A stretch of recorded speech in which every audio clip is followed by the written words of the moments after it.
A very special guest on the show, Apple co-founder Steve Wozniak, who made his first ever trip to India last week, decades after his friend Steve Jobs visited this country. Wozniak, who's often referred to as the other Steve, single-handedly built the early Apple computers. He now joins us for an exclusive phone interview live from California. Steve, thank you so much for chatting with us. We tried very hard to catch you in Bengaluru. That wasn't to be. So thanks so much for joining us on the phone line from California. This obviously was your first visit to Bangalore and India. What was your first impression? What did you take away?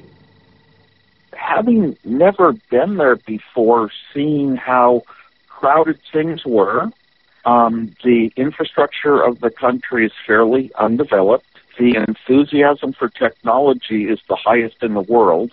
The people of India, everywhere I go, appear to be very hardworking, and there is a great deal of emphasis on education for the future in people, and especially a lot of math and science, which really is key to solving the big problems of the world.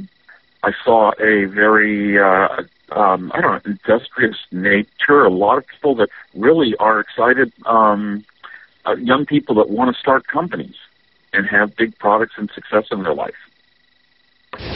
Steve, the place that you refer to, of course, you were there, you saw what you call poor infrastructure. It's very much called the Silicon Valley of India, but will India be a services play? Or do you really see a potential for products, something you and Steve Jobs have loved, products?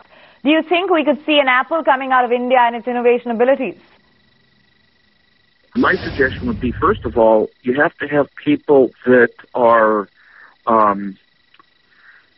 have a lot of training in product making, and I think you have more in India than we have in the United States. And a lot of that, and also there's a lot of technology in how to make chips, how to reduce them, how to get more on a chip, how to use less power. And those are very much, thinking brain things. They need the sort of abilities that a lot of Indians have. But the manufacturing technology has to do with, what kind of equipment is built now, how can you build it? It gets into a lot of robotics, different manufacturing techniques, and you almost need university programs that are designed to train young people. Right. Steve, there's been a huge furor here in India because iPhones here are so expensive, almost twice the cost that they are in the US. Did you hear any complaints about that during your stay here in India? I think someone mentioned that they might have cost even as much as twice as much in a number of countries. I don't know if it's price protectionism. I do not know what the real causes of that are. Obviously, an iPhone in India is the same as an iPhone in the United States, and it's very inexpensive to ship one from here to there. It just costs a few bucks. So the price difference is something else. Maybe it's government taxes or import duties, or just the way people are doing business, or the scarcity in those countries. I kind of wish that products had no differences in price between countries in the world. For you as a co-founder, Steve, you must have sort of been inundated with this question. I can't help but ask you this, since your first interview to an Indian television channel will have relevance. How hard is it to have Apple out there without Steve Jobs? Sure. Whatever Apple is in the future might be what would have been with Steve Jobs, whether it goes up or it goes down. So it's you can't ever answer that question. If you see Apple, right now it's going up and up and up, fine without Steve Jobs. So does that mean, Apple's fine forever?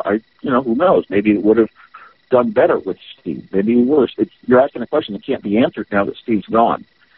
Even if Apple starts to fumble and come up with products that aren't that well accepted and people don't say as great of things about them as ever, it still might be something that Apple just sourced at that point, and they would have reached it with or without Steve Jobs. So I don't want to involve him in the answer. I have great confidence in Apple based upon the marketing factors and really the respect people have for the brand around the world. Steve, when you were friends, while you were friends actually with Jobs, there was quite a bit of friction in your relationship, particularly after Apple became very successful. It's very common knowledge that it wasn't that Steve Jobs was nice to you, or actually nice to anyone. But how do you look back at that friendship, that friendship that started off really thick and then sort of veered away? Well, you know what? I try to be everybody in the world I want to be a friend to. And even if I think people are doing really bad things to me, that doesn't bother me. It does bother me if people are doing bad things to others. And I'll try to walk away from people like that, but I won't ever get into disputes and conflict. To me, conflict is fighting. It's almost like the same thing we have in us to have wars. And I decided long ago I didn't want to be that way. I just want to be as nice as I can to everybody and have everyone as a friend. And Steve Jobs was just, unbelievably great friend in my life during the most exciting times of my life. He was my best friend.